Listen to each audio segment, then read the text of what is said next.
when Clara Reed apologized for her son, every person on the road expected the giant rancher to explode.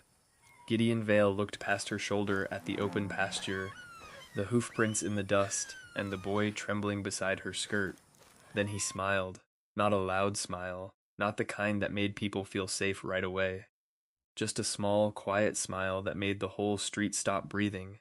And then he said, "Well, at least the boy came back." Ashwell Crossing was the kind of western town where news traveled faster than rain. A slammed door could become a feud before supper. A missing horse could become a robbery by morning. And Gideon Vale was the man everyone had learned not to test. He owned the long ridge pasture north of town, the stone well, the hay barn with the red roof, and more cattle than most men could count without taking off their hat. He was enormous, with shoulders like a doorframe, and hands big enough to cover a dinner plate. He spoke rarely. He laughed even less. Children lowered their voices when they passed his fence. Grown men stood straighter when he walked into the feed store. Nobody said Gideon was cruel. They just said he was not a man you wanted angry. Clara Reed knew that better than most.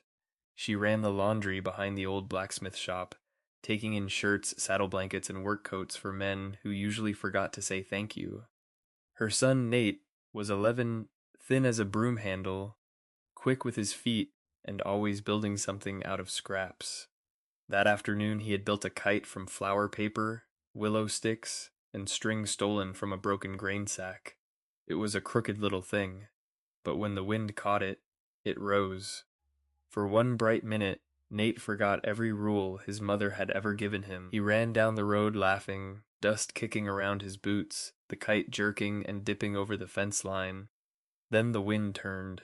The kite dropped hard and snagged on the side gate of Gideon Vale's pasture. Nate stopped so fast he nearly fell. The gate was not the big one the ranch hands used. It was a narrow cedar gate tied with a chain and a simple iron hook. Behind it, a cluster of young cattle stood in the shade, ears twitching, tails flicking, their brands still dark from spring.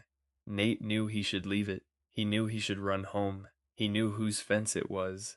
But the kite was right there, fluttering against the post like it was asking to be saved. "I'll only get it," he whispered. He reached through the rails first, but the string was twisted too tight. So he lifted the hook. The chain slipped. The wind took the gate, and the pasture opened. For a second, nothing happened. Then one young steer stepped forward. Then another. Then the whole restless bunch pushed through the gap, hooves thudding into the road, dust rising around their legs. Nate grabbed the gate and tried to swing it shut, but the animals were already spilling around him. "No, no, no," he cried. "Go back!"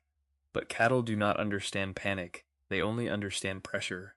Nate waved his arms. They scattered wider. One trotted toward the dry creek road. Two moved toward the laundry line behind the houses. Several headed straight for the wagon tracks that led into town. A woman screamed from a porch. A dog began barking. Somebody shouted Gideon's name.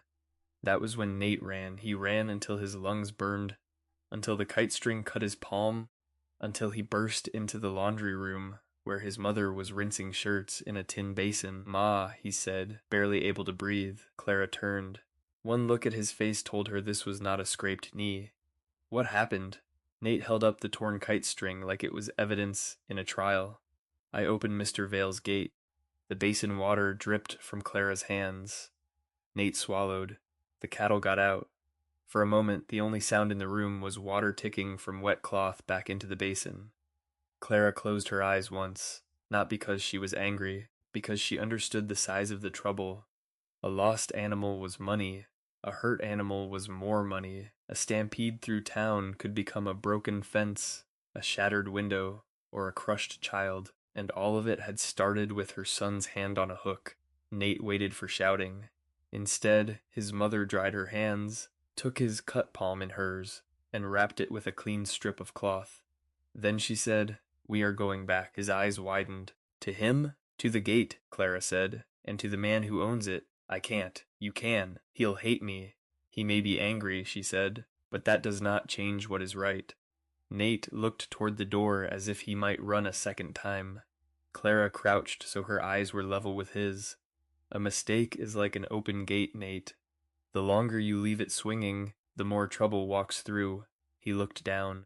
So we close it? She nodded. We try. By the time Clara and Nate reached the north road, half the town had already gathered at a distance. Ranch hands were moving across the field, calling softly, trying to push the young cattle away from the wagon road. Two men stood near the cedar gate. One was holding the loose chain. The other was staring at Nate as if he had brought a storm into town with his bare hands. And beside the fence stood Gideon Vale. He did not move when Clara approached. He did not shout. He did not ask who had done it. He only looked at the boy. Nate's feet slowed. Clara squeezed his shoulder and stepped forward. "Mr. Vale," she said, her voice steady, though her face was pale. "My son opened your side gate. He did not mean to let the cattle out, but he did. We came to tell you the truth, and to say we are sorry." The road went silent. Even the men by the fence seemed to stop working for a breath. Nate stared at Gideon's boots. They were dusty, worn, and planted like fence posts. Gideon's shadow covered him. Then the rancher said, "Look at me, son." Nate raised his head. Gideon's face was hard to read. Deep lines, sun-browned skin, gray eyes that did not blink much. "Did you open my gate?" Nate nodded. "Yes, sir." "Did you plan to turn my cattle loose?" "No, sir. I was only trying to get my kite." "Did running home put them back?" Nate's mouth tightened. "No, sir." Gideon looked toward the pasture where dust still hung above the grass. Then he looked back at the boy, and that was when he smiled. The town saw it. Clara saw it. Nate saw it and almost did not know what to do with it. Gideon said, "Then we have found the first lesson." Nate blinked. "What lesson?" "The gate was not the whole mistake," Gideon said. "Leaving it was." Those words landed harder than shouting. Gideon turned, picked up a coil of rope from the fence post, and held it out. Nate stared at it. The rancher said, "A sorry boy can stand in the road, or he can help bring back what he let out." Clara opened her mouth, but Gideon glanced at her. "I will not hurt him, Mrs. Reed." "I know," she said softly. Though perhaps she had not known until that moment, Gideon looked at Nate again. "Well?" Nate took the rope. It was heavier than he expected. "Yes, sir," he said. "I'll help." The first hour was miserable. Nate discovered that fear made him clumsy. Every time he rushed, the cattle turned the wrong way. Every time he shouted, they drifted farther. Every time he got too close, they broke past him like water around a rock.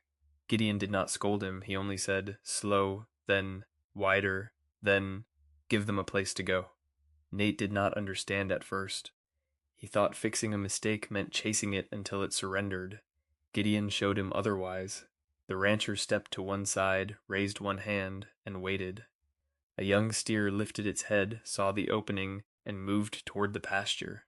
"See that?" Gideon asked. Nate nodded. "You do not push with noise. You push with patience." Nate tried again. This time he walked instead of ran. He moved wide, not straight at the animal. He kept his hands low. He stopped when Gideon told him to stop. The steer hesitated, turned, and followed the fence line back toward the gate. Nate's eyes lit up. It worked. Once, Gideon said. It was not praise exactly, but it was not anger either, so Nate kept going. By late afternoon, most of the cattle were back behind the fence. The town had relaxed enough for whispers to begin again. Clara stood near the road, twisting her apron in her hands, watching her son stumble through the dusty work of repairing what he had done. Then someone shouted from the creek bend. "One's down there!" Gideon turned sharply. A red yearling had wandered toward the dry creek cut, where the bank dropped steeply, and the old boards from a washed-out crossing lay half-buried in weeds. If the animal bolted, it could break a leg. If it panicked, it could pull others with it. Nate saw the danger and started forward. Gideon's hand came down on his shoulder. "Stop, but it'll get hurt. It will if you run at it." Nate froze, breathing hard. The red yearling stood with one hoof near the edge, head high, ears forward. Everybody watched. For the first time all afternoon, Gideon's voice lowered. "Fear opens more gates than any fool boy ever will." Nate swallowed. "What do I do?" "Stand where it can see you," Gideon said. "Not where it feels trapped." Nate moved slowly. The whole town seemed to lean with him. One step, then another, then a stop. The yearling shifted. Nate's hands trembled, but he kept them low. Gideon's voice came from behind him. Breathe. Nate breathed. The animal looked at the open ground behind Nate, then at the steep cut, then back at the pasture. For several seconds nothing moved. Then Clara saw it first. The yearling turned, not fast, not dramatically. Just one careful step away from the drop. Then another. Nate stepped wider, exactly as Gideon had taught him, and the animal followed the line back toward the others. When it crossed through the gate, one of the ranch hands let out a long breath. The cedar gate swung shut. The chain lifted. The hook dropped into place. The sound was small, but to Nate it felt like the whole world had been closed properly again. He stood in the dust with his shirt stuck to his back and his palms burning from rope. Gideon came beside him. For a moment neither of them spoke. Then the rancher said, "You were scared."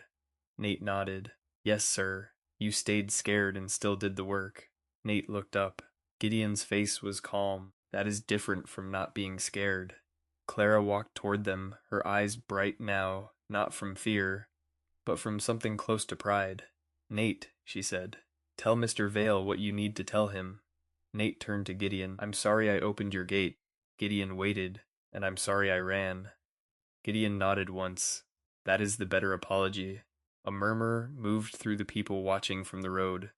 They had come to see a punishment. They had come to see the giant rancher put the boy in his place. Instead, they had watched a boy learn the shape of responsibility with dust on his boots and rope marks on his hands. One of the townsmen, Mr. Harrow from the feed store, cleared his throat. "Gideon," he called, half joking, half nervous. Most men would have made him pay for the trouble. Gideon turned his head. The road went quiet again. "He paid," Gideon said. Mr. Harrow frowned. "With what?" Gideon looked at Nate. "With the thing most people refuse to spend." Nobody answered. Gideon said, "He spent his pride." That ended the laughter before it could begin. The sun was low now, gold pouring over the ridge pasture. The cattle had settled behind the rails, their shapes slow and peaceful in the evening light. The broken kite still hung from the side gate, torn paper fluttering against the cedar. Nate noticed it and reached for the string. Gideon stopped him. "Leave it a moment." Nate looked confused. "Why?